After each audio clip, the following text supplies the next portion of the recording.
माता की, छत्रपती शिवाजी महाराज की, धर्मवीर छत्रपती संभाजी महाराज की, जय भवानी, जय भवानी. हिंदवी स्वराज्याचे सरसंस्थापक छत्रपती शिवरायांना मानाचा मुजरा करतो. भारतीय राज्यघटनेचे शिल्पकार भारतरत्न डॉक्टर बाबासाहेब आंबेडकर यांना मानवंदना अर्पित करतो. आणि आजच्या या विराट अशा सभेमध्ये मंचावर उपस्थित असलेले राज्याचे सार्वजनिक बांधकाम मंत्री आणि आपल्या जिल्ह्याचे पालकमंत्री सन्माननीय शिवेंद्रसिंहराजे भोसले, आपले माजी पालकमंत्री आणि आमदार संभाजी पाटील निलंगेकर, सन्माननीय आमदार रमेश अप्पा कराड, अभिमन्यूजी पवार, आपल्या लातूरच्या या निवडणुकीची जबाबदारी ज्यांच्यावर आहे त्या डॉक्टर अर्चनाताई पाटील चाकूरकर, संजयजी कोडगे, जिल्हाध्यक्ष बसवराजजी पाटील, शहर अध्यक्ष अजितजी कवेकर, सुनीलजी गायकवाड, सुधाकरजी शिंगारे, ज्यांनी आपल्याला समर्थन दिलं ते पीपल्स रिपब्लिकन पार्टीचे जयदीप भाऊ कवाडे, पाशाजी पटेल, शिवाजीराव कव्हेकर, बबरूवान खांदारे, गोविंद अण्णा केंद्रे, त्र्यंबकजी भिसे, अरविंद पाटील निलंगेकर, दिलीपजी देशमुख, गणेशराव हाके, राहुलजी केंद्रे, शैलेश भाऊ लाहोटी, अमोल निर्वादे, गुरुनाथ मगे, देवीदास काळे, शैलेश गोजमगुंडे, संजय अलगरकर, स्वातीताई हुंडे, त्याचप्रमाणे शोभाताई आकनगिरे, स्वप्नील वंते, संजय गिर, निखिल गायकवाड, राहुल भुतडा, निर्मलाताई कांबळे, सुरेश जाधव, काकासाहेब चौगुले, रोहित पाटील, गोपाळ वांगे, सचिन सुरवसे, मंचावर उपस्थित आपले सर्व मान्यवर, विशेष रूपाने या ठिकाणी उपस्थित असलेले लातूर महानगरपालिकेकरता आपल्या सगळ्यांचा आशीर्वाद घेण्याकरता आलेले आपले सर्व उमेदवार, या ठिकाणी मोठ्या संख्येनं उपस्थित असलेल्या माझ्या सर्व लाडक्या बहिणी आणि तितक्याच लाडक्या भावांनो, पहिल्यांदा तर मी लातूरचे ग्रामदैवत सिद्धेश्वर रत्तेश्वराच्या चरणी नतमस्तक होतो आणि आई गंजगोलाई माता भवानी यांच्याही चरणी या ठिकाणी नतमस्तक होतो. खरं म्हणजे लातूर ही एक अशी भूमी आहे की ज्यांनी या महाराष्ट्राला खूप मोठ्या प्रमाणात नेतृत्व दिलं. आपल्याला कल्पना आहे, या ठिकाणी चाकूरकर साहेबांचा उल्लेख झाला. चाकूरकर साहेबांचं जर आपण एकूण राजकीय आयुष्य बघितलं तर ज्या प्रकारे नगराध्यक्षापासनं तर लोकसभेच्या अध्यक्षापर्यंत आणि महाराष्ट्रातल्या मंत्र्यापासनं देशाच्या गृहमंत्र्यापर्यंत त्यांनी ज्या पद्धतीनं कारभार चालवला, राजकारणामध्ये अशा प्रकारचे लोक हे आपल्याला विरळ दिसतात. त्याचप्रमाणे शिवाजीराव पाटील निलंगेकर साहेब असतील किंवा ज्यांनी या लातूरला एक वेगळी ओळख दिली ते माजी मुख्यमंत्री विलासरावजी देशमुख असतील. खऱ्या अर्थानं विलासरावजी देशमुख एक असं नाव आहे की जे पक्षाच्या पलीकडे ज्या नेत्यांचा आपण या महाराष्ट्राच्या जडणघडणीमध्ये मोलाचा वाटा आहे म्हणून ज्यांचा आपण आदर करतो त्यातलं एक प्रमुख नाव हे विलासराव देशमुखांचं आहे. हे सांगताना मला या ठिकाणी कुठलाही संकोच नाही. आणि म्हणून 2 दिवसापूर्वी या ठिकाणी काही गोंधळ तयार झाला, काही कन्फ्युजन झालं. आमचे अध्यक्ष या ठिकाणी आले होते. ते बोलत असताना त्यांना त्या ठिकाणी सांगायचं होतं की राजकीय दृष्ट्या आपल्याला नवीन रेकॉर्ड तयार करायचा आहे, पण कदाचित त्यांचे शब्द हे चुकीच्या पद्धतीने गेले असतील, त्याबद्दल त्यांनी दिलगिरी व्यक्त केली आहे. पण मी जाहीरपणे सांगतो, काँग्रेस पक्षाची आमची लढाई असली तरी विलासराव देशमुखांबद्दल आम्हाला नितांत आदर आहे. या महाराष्ट्रातलं एक महत्वाचं नेतृत्व होते आणि हे लातूर ज्यांची जन्मभूमी नव्हती पण तरी कर्मभूमी होती, असे आमचे नेते गोपीनाथरावजी मुंडे यांचंही स्मरण या निमित्ताने लातूरकरांसोबत केलं पाहिजे असं माझं मत आहे. आणि म्हणून खऱ्या अर्थानं मला असं वाटतं की या भूमीमध्ये नेतृत्व तयार करण्याचा एक गुण आहे. आणि म्हणूनच आजही आपण पाहतो, मंचावर बसलेली जी आपली नेते मंडळी आहे, या प्रत्येकाने अतिशय चांगल्या पद्धतीनं या लातूर शहराच्या आणि लातूर जिल्ह्याच्या विकासाकरता या ठिकाणी काम केलं.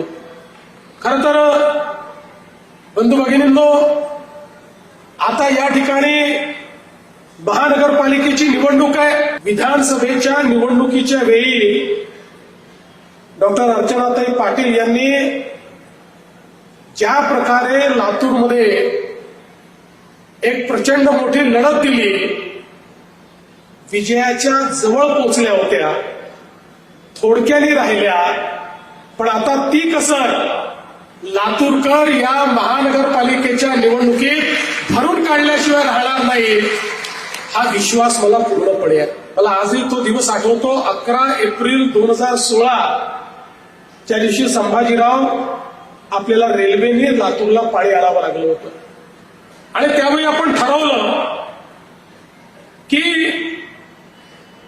आज आपल्याला लातूरला रेल्वेने पाणी आणावं लागतंय, पण या संकटातून आपल्याला संधीमध्ये त्याचं रूपांतर करायचं आहे आणि पुढच्या काळामध्ये या ठिकाणी लातूरमध्ये परत कधीही आपल्याला रेल्वेने पाणी आणावं लागू नये, या दृष्टीनं आपल्याला काम करायचं आहे. आणि मला आनंद आहे की त्या माध्यमातून वेगवेगळ्या योजना आपण केल्या, जलयुक्त शिवारपासनं तर या ठिकाणी पिण्याच्या पाण्याच्या योजनेपर्यंत अनेक योजनांना आपण त्या ठिकाणी चालना दिली. खरं म्हणजे तुम्ही जे या ठिकाणी बोललात ना संभाजीराव, लातूरच्या प्रत्येक घरामध्ये नळ उघडल्यानंतर दररोज शुद्ध पिण्याचं पाणी आलंच पाहिजे, या दृष्टीनंच आपण सगळं नियोजन केलं. ही गोष्ट वेगळी आहे की मध्यंतरी सरकार गेल्यानंतर आपण केलेलं नियोजन हे बासनात गुंडाळण्यात आलं, पण चिंता करण्याचं कारण नाही. पुन्हा सरकार आलं, आता आपण त्याला चालना दिली आहे. आपल्याला माहिती आहे की जवळपास 259 कोटी रुपयाची योजना लातूर करता आपण मंजूर केली. 22% कामही त्याचं पूर्ण झालेलं आहे.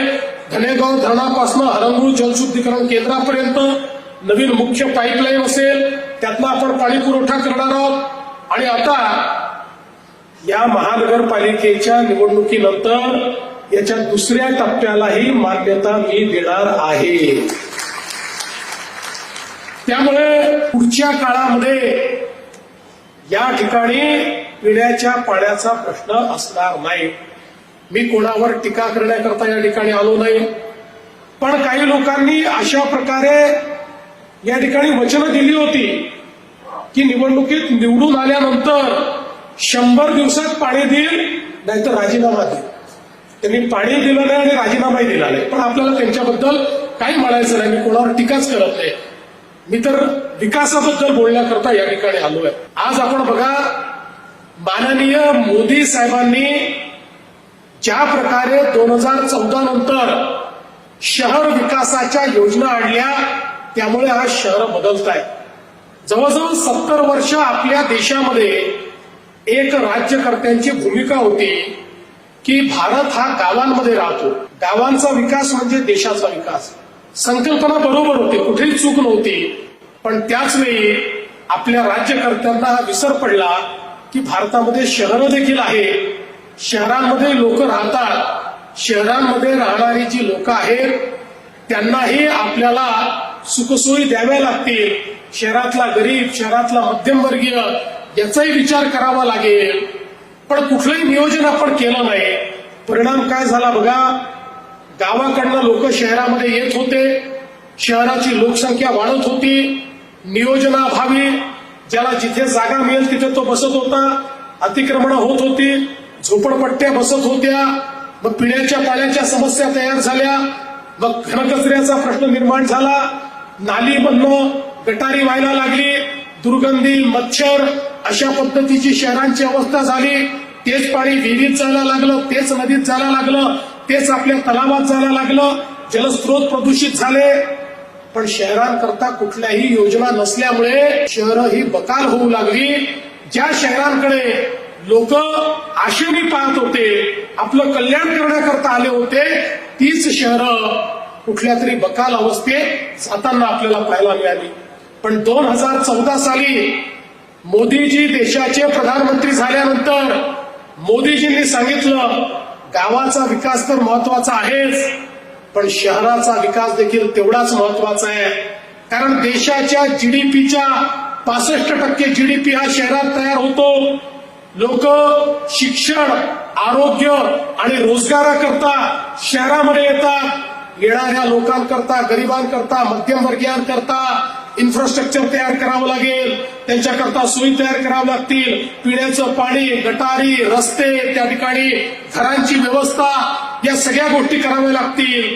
आणि म्हणून देशाच्या इतिहासामध्ये 70 वर्षानंतर मोदीजींनी पहिल्यांदा शहराकरता, शहराच्या विकासाकरता योजना तयार केल्या, ज्यामध्ये स्मार्ट सिटीची योजना असेल, अमृत भारत शहरांची योजना असेल, ज्यामध्ये स्वच्छ भारत शहरी मिशन असेल, ज्यामध्ये प्रधानमंत्री आवास योजना शहरी असेल, अशा अनेक योजनाच्या माध्यमातून हजारो कोटी रुपये हे शहरांकरता देणं सुरू केलं. एकट्या महाराष्ट्राचा जर विचार केला ताई, तर 50,000 कोटी रुपये महाराष्ट्रातल्या शहरांना मोदीजींनी या ठिकाणी दिले आणि शहरं बदलायला लागली.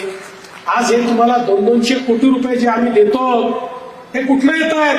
हे सगळे मोदीजींनी दिलेले पैसे आहेत. हे अमृत मधले सगळे पैसे आहेत. आज आपण पाहतोय पिण्याच्या पाण्याकरता या ठिकाणी जो पैसा आपल्याला मिळतोय, अमृतच्या योजनेतून मिळतोय. भुयारी गटाराकरता 305 कोटी रुपये आपल्याला मिळाले. हा सगळा अमृतचा पैसा आहे, माननीय मोदी साहेबांनी दिलेला पैसा आहे, की ज्याच्या माध्यमातून या ठिकाणी आपण भुयारी गटाराची योजना करतोय. 53 MLDचा सांडपाण्याचा शुद्धीकरणाचा प्रकल्प करतोय.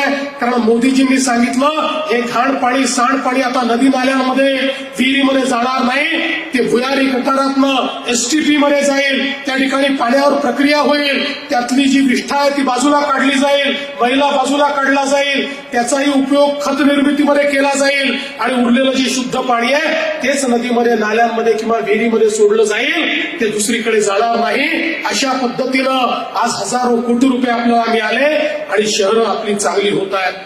आज आपण बघा, मागच्या काळामध्ये शहरांमध्ये घनकचऱ्याचे ढीग होते. घनकचरा आपली लायबिलिटी होती.